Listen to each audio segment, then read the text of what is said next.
नमस्कार। अग्रविजन चैनल में आपका स्वागत और हार्दिक अभिनंदन। आप देख रहे हैं कार्यक्रम स्वदेश, एक ऐसा कार्यक्रम जिसमें हम बात करते हैं भारत की, भारतीय संस्कृति, भारतीय परंपराओं और उन महान विभूतियों की जिन्होंने देश को किया गौरवान्वित। और आज का जो विषय है वो हमारे समाज से जुड़ा है, संस्कृति से जुड़ा है और परंपरा से जुड़ा है। आज हम बात करेंगे विश्व पर्यावरण दिवस की, और इसके बारे में ज़्यादा जानकारी के लिए हम बात करेंगे डॉक्टर नंदकिशोर गर्ग जी से, जो एक शिक्षाविद हैं और राष्ट्र प्रथम की भावना को लेकर चल रहे हैं। उनका राजनीति में भी बहुत बड़ा योगदान है। आज का विषय जो है वो राजनीति और समाज से जुड़ा हुआ है। डॉक्टर साहब नमस्कार, स्वागत है आपका कार्यक्रम में। डॉक्टर साहब, 5 जून को हर वर्ष विश्व पर्यावरण दिवस मनाया जाता है, तो ये जो 5 जून है वो एक औपचारिकता बन के रह गई है। 365 दिन हम कुछ काम नहीं करते। आपका क्या मानना है? दिवस मनाने की भावना क्यों है? क्यों लोग भूल गए थे। हमारी जो संस्कृति, सनातन संस्कृति रही, उसमें पर्यावरण उसका पहला ही बेसिक है, इसलिए मनाने की ज़रूरत नहीं थी। आखिर सदियों से, हजारों साल से जो परंपराएं हैं वो बैलेंसिंग का एक्ट था ना। हमारे यहाँ हमें पता है कि हम ये चीज़ हमें हवा को गंदी कर रही, तो साफ़ करने की उसी ढंग से पेड़ भी लगाते थे, 5 अलग अलग तरह के पौधे लगाते थे। हमारी माताएं, बहनें, महिलाएं विशेष तौर पर जल चढ़ाती थी, तुलसी को, बड़ को, पीपल को। क्यों? सूर्य को जल देते थे। अब कोई नास्तिक कहेगा सूर्य को जल देने से क्या फ़ायदा? इससे वाष्पीकरण होगा, शुद्धिकरण होगा।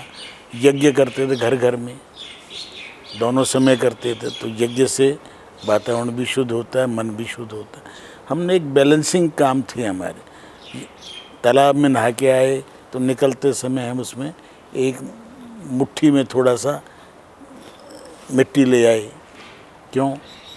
तालाब में नहाने में थूकना और वो गंदा करना वर्जित था। एक तालाब में पशु भी नहा लेते थे, आज से 60-70 साल पहले व्यक्ति भी नहा लेता था, तो शुद्धता थी। आज जनसंख्या जैसे जैसे बढ़ी, पर्यावरण या प्रकृति का संतुलन बिगड़ा। व्यक्ति को जो बुखार होता है, तो बुखार क्या एक सिम्टम है। आज पूरी प्रकृति को बुखार है। इस बार नौतपा नहीं हुआ क्योंकि मौसम सारा पहले से लिखा ग्रंथों में, जब जब नौतपा नहीं होगा, 9 दिन नहीं तपेंगे, तो उसके रिपरकर्शन, उसके क्या क्या चेंजेज होंगे, वो सारी चीज़ें आपको मेरे सामने हो रही हैं। भूकंप का आना, तूफान का आना, हर तीसरे चौथे दिन बारिश का आना, पहाड़ सारे खिसक रहे हैं, पूरा नॉर्थ ईस्ट से लेके सारे पहाड़ों। और बारिश 10 दिन पहले आ गई केरल में या बम्बई में, महाराष्ट्र। क्यों? ये सारा का सारा प्रकृति के अंदर जो परिवर्तन हमने किया, हमने उसका दोहन किया। और इसीलिए प्रधानमंत्री ने पहले ही सोलर अलायंस बनाया कि आप बिजली का उपभोग अधिक करेंगे, बिजली पैदा अधिक करेंगे, तो कार्बन डाइऑक्साइड, कार्बन मोनोऑक्साइड पैदा होगी, कोयले पे आधारित होगी। तो हमने लोगों को समझाया कि ये सूर्य भगवान सबसे ज़्यादा ऊर्जा का भंडार है। तो उससे आज सोलर बिजली, कभी भारत में 16 रुपये यूनिट पड़ती थी और सब्सिडी देने के बाद भी सफल नहीं थे। आज 3 रुपये 15-20 पैसे यूनिट में सोलर बिजली बना के दे पा रहे हैं। क्यों? क्यों? उसके असीमित है वो। आप कितनी ही सोलर का उपयोग कर लो, प्रकृति का इम्बैलेंस नहीं होगा। आप ऊर्जा संरक्षण की बात कर रहे हैं कि हम ऊर्जा को कैसे बचा सकते हैं। सारी चीज़ें एक दूसरे से जुड़ी हुई। एसी ज़्यादा चलाएंगे, अंदर एसी ठंड करेगा, बाहर उसी गर्म हवा को बाहर फेंक रहा है, गाड़ी में चलते हुए हो या घर का हो। तो बाहर आप टेम्परेचर बढ़ा रहे हैं, टेम्परेचर बढ़ा रहे हैं तो पेड़ पौधों पे असर है, घास पे असर है, सारी चीज़ों को हम स्वयं नष्ट कर रहे हैं। दिवस इसलिए मनाते हैं कि पूरा विश्व इससे चिंतित है। इसके लिए वो समझौते भी हो रहे हैं, परंतु जो विकसित राष्ट्र हैं उनकी सोच अलग है कि उनको आज ऊर्जा की ज़रूरत ज़्यादा है, उनके पास साधन ज़्यादा है। वो डिवाइस भी लगा सकते हैं कि ताकि बिजली का, मतलब प्रेसिपिटेटर लगाना है, जो कण बाहर ना जाए, कोयले से बनाते से। परंतु हवा से बिजली बनाना बहुत उचित है। आजकल सर बड़ी चिंता का विषय है पानी का। जो हमारी पृथ्वी है 3/4 भाग वो जलमग्न है, लेकिन 0.3% पानी ही पीने योग्य है। और आजकल तो इतनी परेशानी भी आ गई है, पीने योग्य छोड़िए आप, कृषि योग्य भी नहीं रहा। उस ये सारी चीज़ों पे चिंता जो समझदार लोग, डॉक्टर जोशी ने लगभग 2001 में कहा था कि अगला युद्ध पानी पर होगा।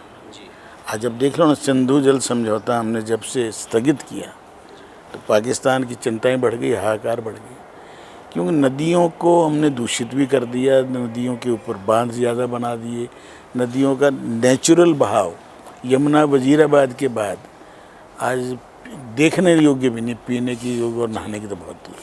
हमारे अंदर सेंस नहीं है, जो सिविक सेंस होनी चाहिए, नागरिक का कर्तव्य जो, इसीलिए आरएसएस ने 5 जो आधार लिए हैं 100वें साल में, उसके अंदर सबसे पहला ये भी है कि हमने बैलेंसिंग करते हुए कैसे रक्षा, अपनी रक्षा करनी है ना। मैं अपने बच्चों के लिए क्या छोड़ के जाऊँ, धन दौलत, कोठी बंगला, या एक अच्छा वातावरण, एक अच्छा पर्यावरण जिसमें शुद्ध पानी, शुद्ध हवा, शुद्ध जल, जो पंच तत्व हैं वो मिल सके। आज हमने धरती को तो प्लास्टिक डाल डाल के ख़राब कर दिया, उर्वरक डाल डाल के सारा जहरीला कर दिया, अधिक पेस्टिसाइड डाल के सारा पंजाब कैंसर से हरियाणा पीड़ित हो गया। क्यों? क्योंकि जो कीटाणुओं को मारने के लिए हम दवाइयाँ छिड़क रहे हैं वो हमारे ऊपर भी तो असर डाल रही हैं। वो अलग बात है कि हमारी थोड़ी ताकत ज़्यादा है, हाथी की तरह तो कम असर डल रहा है। पर आजकल जैविक खेती की ज़्यादा ज़रूरत है कि हम जैविक खेती करें। मैं कह रहा हूँ सारी चीज़ें थी ना हमारे 1960 तक, कहाँ खाद थी, कहाँ ट्रैक्टर था। जैविक खेती के लिए बैल का गोबर, गाय का गोबर, सब अपने एक दूसरे के पूरक थे। आज कहाँ सारे बैल हमारे छुट्टा पशु हो गए, उनकी आवश्यकता नहीं बची, आवश्यकता नहीं पड़ी तो छोड़ दिया, खुला छोड़ दिया, फसलों को नष्ट कर रहे हैं, लोगों को घायल कर रहे हैं।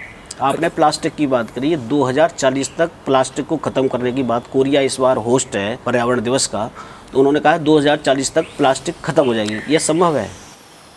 आज की तारीख में तो नहीं लगता, परंतु संभव।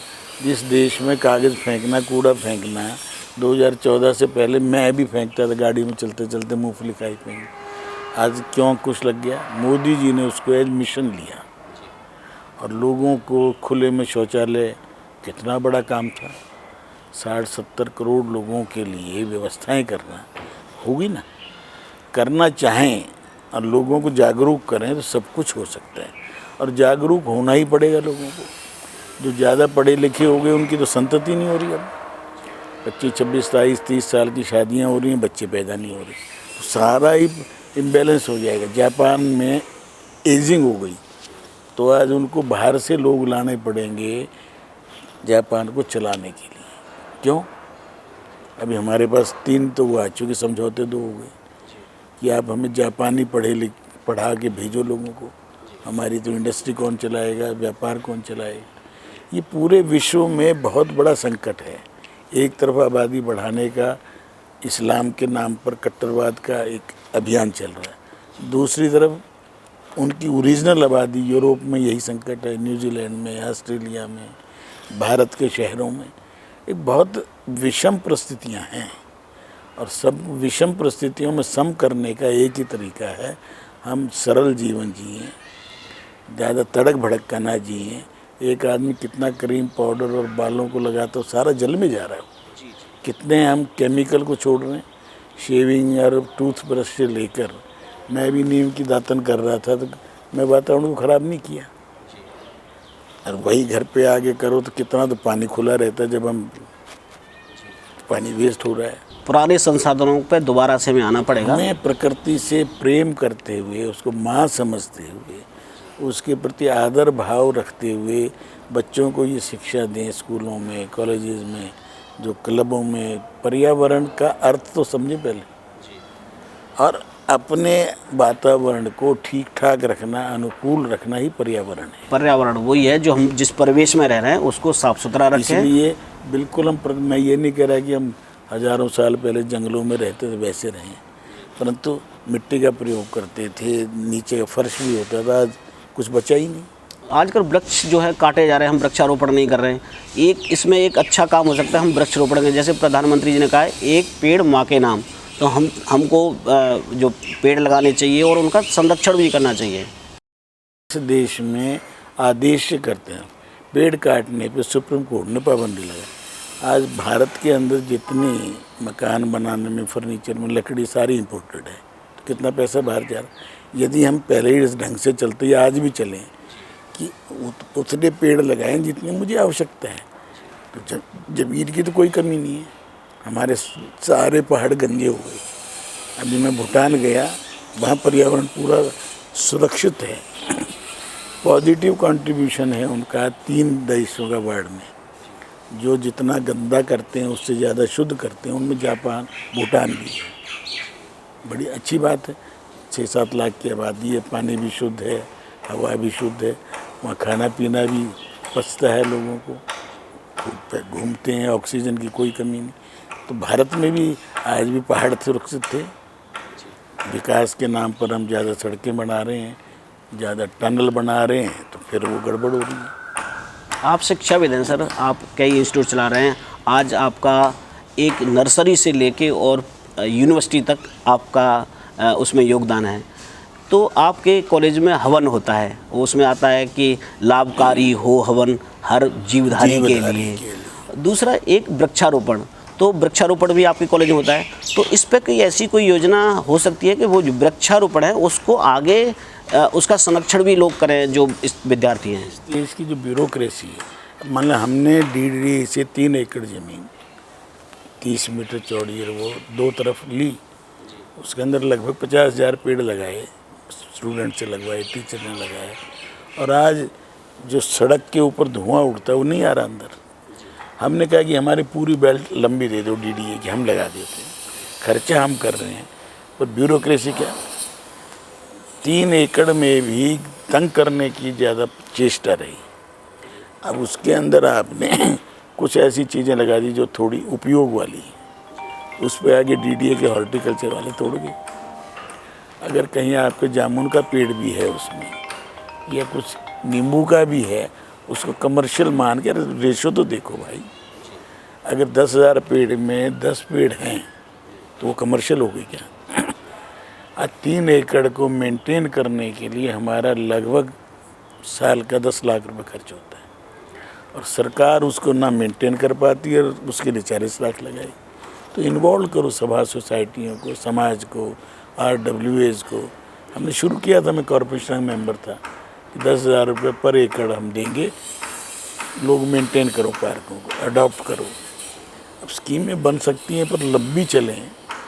पानी भी चाहिए, बिजली भी चाहिए, माली भी चाहिए। माली रखो, सरकार 1 एकड़ में 5 माली चाहिए, उनका सैलरी 5 लाख हो गई। यही काम आप 1 लाख रुपए दे दो वहाँ के रेजिडेंट्स को। भारत की जो ब्यूरोक्रेसी है, जो ब्रिटिश मॉडल पे चल रहे हैं, उसमें समाज को अलग कर दिया हमने। सरकार सोचती मैं सब कुछ करूं, प्लास्टिक पे पाबंदी लगा दिया, पतले कहने से थोड़ी पाबंदी लगी, बट मैन्युफैक्चरिंग पे करो ना पाबंदी। बहुत कुछ होना ज़रूरत है, पर जैसा सौभाग्य से प्रधानमंत्री मिला जो हर छोटी चीज़ को भी एज एजुकेटर लेते हैं। एक छोटा सा मैसेज आपका इस पर्यावरण को बचाने के लिए। मैसेज यही कि हम जितना गंदा करें उससे ज़्यादा उसको शुद्ध करने की हमारी, कम से कम जैसी की तैसी धर दीनी चदरिया, कबीर साहब ने कितने साल पहले कहा। तो हम जैसा हमने संसार लिया है अपने पूर्वजों से, जाते समय मरने से पहले उतना तो छोड़ दें और बढ़िया ना कर सकें, ये सोच लेंगे तो हमारी सारी चीज़ें स्विच ऑफ करना सीख लें। पानी का प्रयोग कम करें, बिजली का प्रयोग कम करें, एसी का बिल्कुल ना करें तो सबसे अच्छा। अभी इंदौर से एक निकले हुए IIT बम्बई के प्रोफेसर 7 साल के लिए घर भी छोड़ा हुआ है, बस में ही सफ़र कर रहे हैं, ना एसी चलाते, ना फ्रिज चलाते, ना कोई ऐसी चीज़ों का उपयोग करते, वॉशिंग मशीन, ये कुछ नहीं कर रहे, क्योंकि मैं प्रकृति को वो संदेश दे रहे हैं। प्रोफेसर हैं IIT के। बाकी भी सारे टीचरों का भी यही काम है, पेरेंट्स का यही काम है। सुविधाओं की तरफ ज़्यादा मत जाओ, थोड़ा थोड़ा असुविधा में रहकर पर्यावरण को बैलेंस कर दो तो आने वाली पीढ़ियों के लिए एक अच्छी दुनिया हम छोड़ सकते हैं। धन्यवाद सर। हम सबका सहयोग चाहिए। जिस तरह से हम पर्यावरण से जो दोहन कर रहे हैं उससे ज़्यादा हम पर्यावरण और देश के लिए दें, तभी इस पर्यावरण दिवस की सार्थकता होगी। हमें दीजिए अनुमति। नमस्कार।